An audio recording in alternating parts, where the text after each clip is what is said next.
Hasegawa is the leader of Cardiovascular Clinical Research Network, National Hospital Organization, NHO.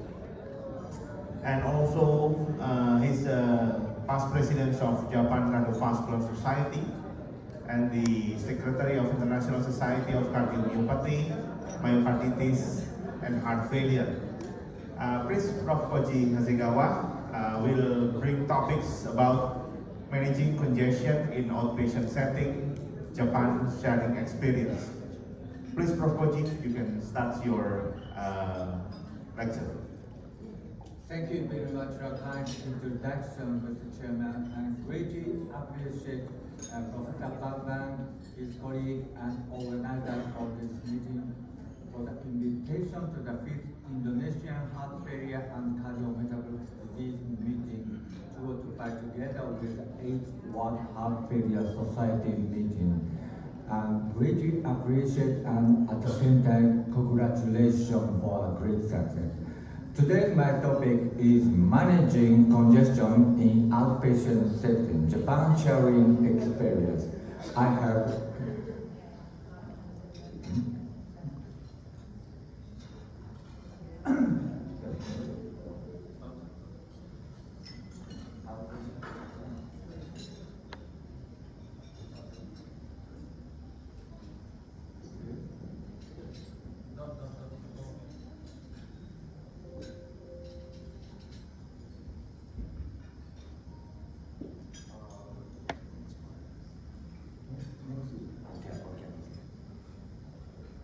Okay, thank you very much. I have nothing to describe in this lecture. So, heart failure with reduced ejection fraction, so many patients here in Indonesia. On the other hand, in Japan, the heart failure with preserved ejection fractions are more common in Japan because of the aging society.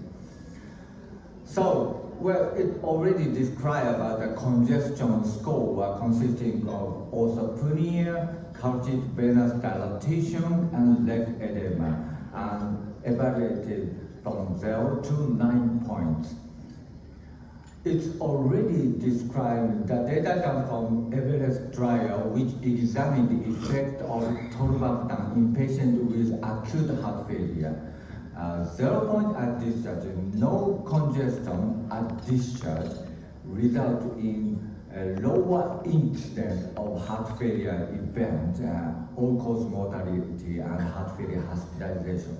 On the other hand, 3 to 9 points at discharge of congestion score result in the higher incidence of heart failure event. Again, this is a Japanese study. The 0 point at discharge is associated with the lower incidence of heart failure event. On the other hand, more than 1 point at discharge is associated with higher incidence of heart failure event. So complete congestion score 0 point at discharge is important for better prognosis. Just I like to say congestion score is 0 point at discharge is more than 85% in Japan, and on the other hand, in Everest trial, which was performed in Europe and America, the congestion score 0 is less than 50%. This may be due to that in Japan, the hospital duration is longer and the higher percentage of patients, decongestion is completed. This is very good, but we are spending too much money for the medicine. This is another problem. Why congestion is no good? Of course, the pulmonary congestion is associated with dyspnea and also low SpO2, but also at the same time, the congestion, the increase in central venous pressure result in the damage of the congestion is important. So, of course, the number 2, as pulmonary congestion remains, continued hospitalization is recommended. But not always the case. The physician recommended continued hospitalization, but the patient strongly refused it. And as all beds were full, the patient was discharged anyway. Immediately before discharge, without oral medication, blood pressure 142 mmHg is systolic. So blood pressure mainly preserved or often high. ECG, atrial fibrillation heart rate 72, echocardiogram showed 52% of ejection fraction. So this patient is HFpEF. Pressure gradient of tricuspid valve estimated by TR jet speed is 47 mmHg. So pulmonary hypertension still exists. Blood test, serum creatinine 1.2, sodium is 143, potassium 4.4. Then, what should we do? Of course, we need the anti-thrombotic agent Hasegawa because this patient CHA2DS score is more than 3. In addition to anti-thrombotic agent, should we add sacubitril valsartan or carvedilol? Should we administer furosemide 10 mg or 40 mg? Actually, this patient is HFpEF.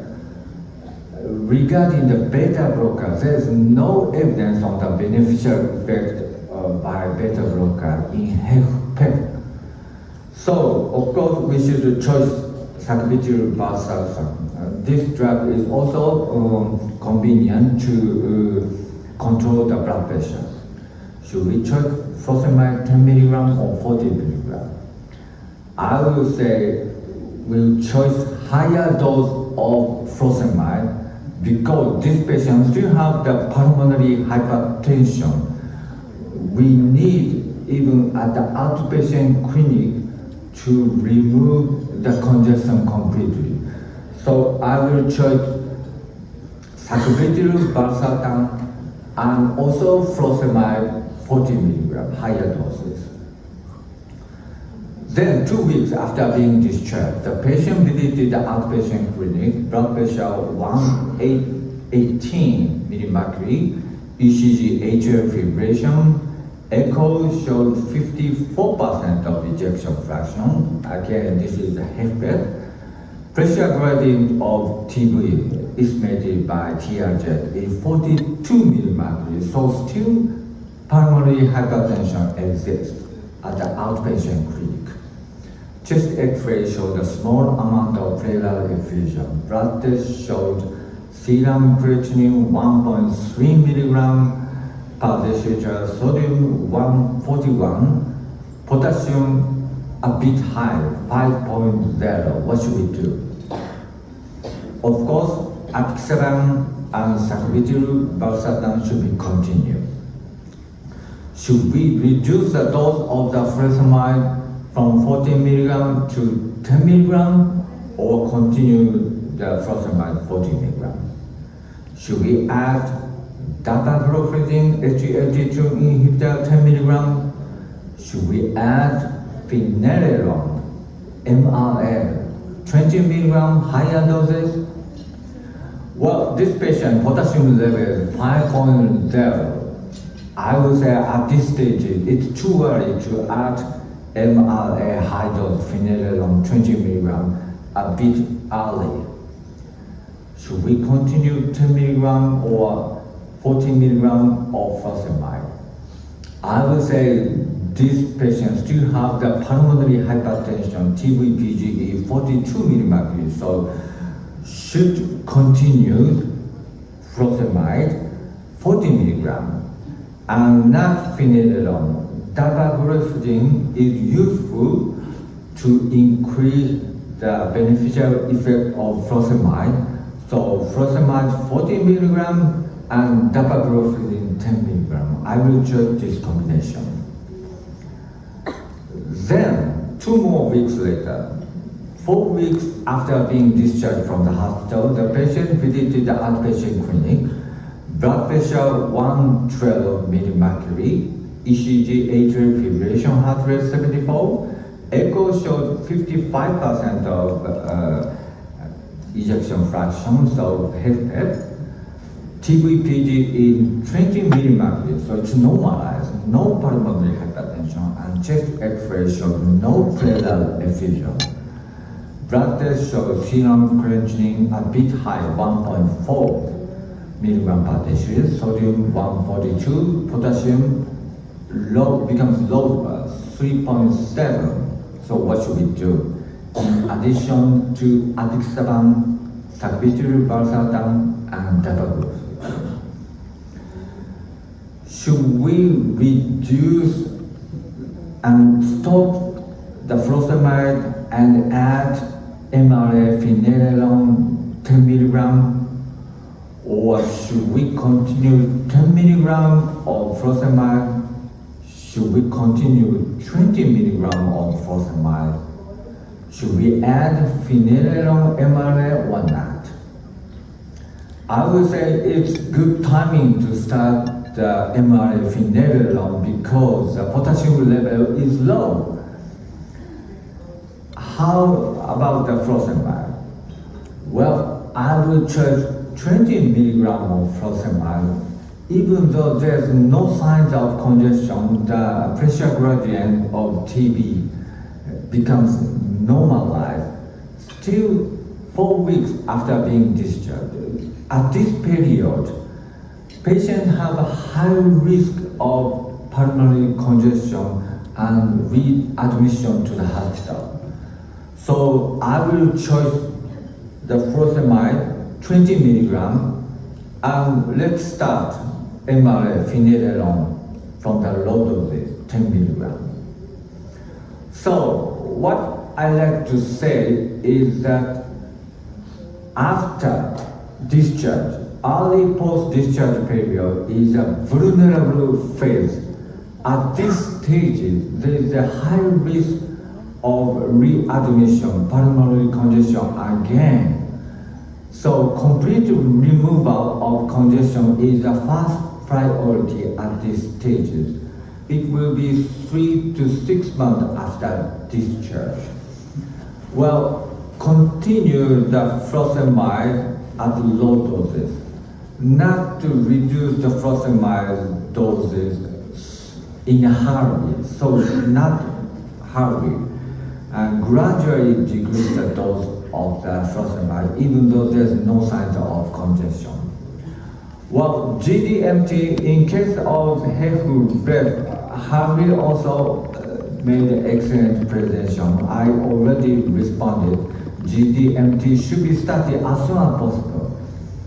But in case of HFrEF, the complete removal of the congestion is the first priority. Then, after the vulnerable phases, we should start the GDMT. In case of HFrEF, MRA, SGLT2 inhibitors, and ANI, which is the first priority to prevent the worsening of heart failure HFrEF, especially after the vulnerable phases. So, how should we measure the pulmonary blood pressure? Well, of course, the measurement of TVPG is convenient, but we can also estimate measuring the peripheral venous pressure by insertion of a 22-gauge cannulation. And you can see there was a close correlation between peripheral venous pressure and right atrial pressure in patients undergoing right heart catheterization. So this is the distribution of the peripheral venous pressure at discharge in hospital patients with acute heart failure. The patients were divided into 3 groups: low PVP, intermediate PVP, high PVP. Then you can see the low PVP was associated with low incidence of heart failure event. On the other hand, high PVP patient group was associated with a high incidence of heart failure events. So, take-home message from my Japanese experiences: complete removal of congestion at hospital discharge is the first priority for the better progress. At the outpatient clinical level, if the congestion exists at discharge, continue furosemide, the most potent and powerful useful diuretics, and decrease the dose gradually. Even though no congestion, well, we should continue a small amount of furosemide. Not in a hurry to cut off furosemide, and we should be careful at least at the vulnerable phases, 3 months after the discharge. Terima kasih. Thank you very much.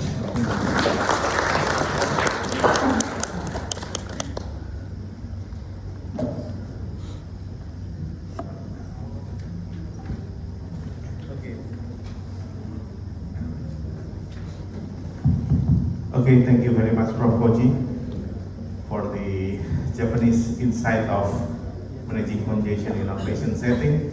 Prof. Koji, we have a question from the audience before this, that she asked about when to stop or when to start the diuretics on the outpatient setting, because sometimes when we use diuretic on the euphoric patient, it could worsening the ERA system's hyperactivity. How about your opinion about that, Prof?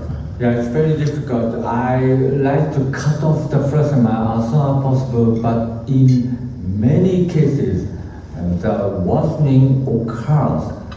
So we need try and error, but at least 3 months after the discharge of the acute decompensated heart failure, I don't think we should stop the furosemide, continue the low dose of furosemide, even though the creatinine level is high. Well, when we stop, after we stop the loose diuretic, the creatinine level will gradually return to the normal. So in this sense, we need MRA and SGLT2 inhibitor to protect the kidney. The protection of the kidney is a key point for the management of HFpEF. So, well, decrease of the furosemide is important to protect the kidney, but at the same time, we need no congestion at also at the same time to prevent the re-hospitalization because of the pulmonary congestion. We need to make a balance. So one thing I can say is not in a hurry, very slowly reduce the dose of the furosemide and to check the chest X-ray and evaluate if possible, TVPG, and then change the dose of the furosemide gradually. That is my opinion. So no time limit, gradually. So do you believe in myths that say that in heart failure hospitalization there was a vulnerable phase problem? Vulnerable phase where the drugs transition from the intravenous furosemide to the oral furosemide, and we must make that transition go smoothly without fighting worsening heart failure, so the patient can rehospitalization during the first or second month after hospitalization. Yes. And do you have some tricks, how to make it more smooth, the transition between injection and I think it's no standard time courses. I think the patient case by case. I think the most important is the evaluation. I think at least 1 month, every 1 month, we need evaluation of the patient's status, leg edema, pulmonary congestion, chest X-ray, and evaluation of the pulmonary congestion status. Well, CTR will just minimally change. It becomes bigger, smaller, and you can check also the pleural effusion CP angle, and then decrease the furosemide to 20 milligram to 10 milligram, 20 milligram to 30 milligram.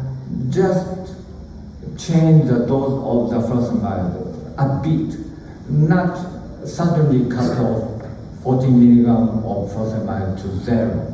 This is no good.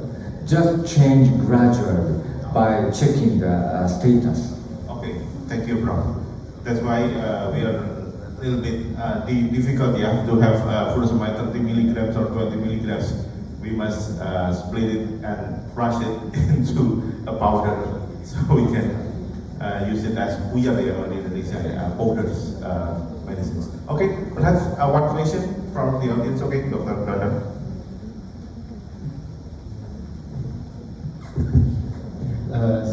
Thank you for the opportunity. Ohayou gozaimasu, Professor. And I would like to ask your experience and insights on subcutaneous furosemide. Have you had any experience or insight? Because I read some newer papers about the use of a newly formulated furosemide to be administered subcutaneously. I think that's all. Not intravenous injection, subcutaneous. And I think I've never used subcutaneous furosemide because intravenous injection is available in hospital patient. In outpatient clinic, mostly the oral furosemide is enough. So maybe if patients are unable to take drug orally at the outpatient clinic, maybe subcutaneous injection of the furosemide might be feasible, but I've never done that actually. Yeah, mostly oral or intravenous. Okay, okay, thank you. And give big applause to Prof. Koji. Thank you very much, Prof. Koji, for the sharing experience.